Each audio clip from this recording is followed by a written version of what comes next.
mga katrop, bali dahil ginabi na nga tayo sa paggagawa ng motor. So syempre ni-road test na rin natin.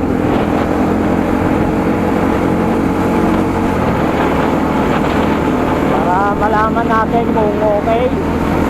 So yun, okay naman. So nawala na yung langit-ngit yung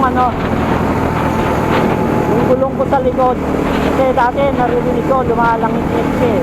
Pero may nang mahina lang naman siya. Nakadawala na rin yung alog niya.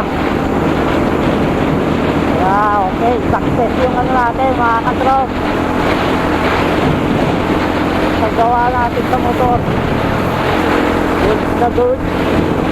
Yeah, nakachamba na naman tayo.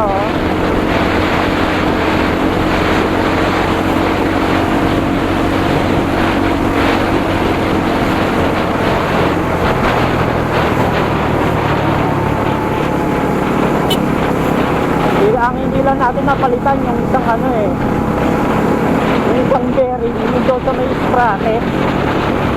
So iba kasi yung niya, no? Yung pinakabutas niya, yung short size ng butas sa gitna. Pero yung pinakabuo ng bearing, ang size niya, so ganun pa rin naman. Katulad doon sa 3602. Pero yung ang iba lang sa kanya yung pinaka-gitna yung butas sa gitna. Kaya hindi na natin napalitan. So yun, uwi na tayo. Okay. Ikot-ikot natin at okay na okay naman. Wala naman tayong naramdamang kakaiba.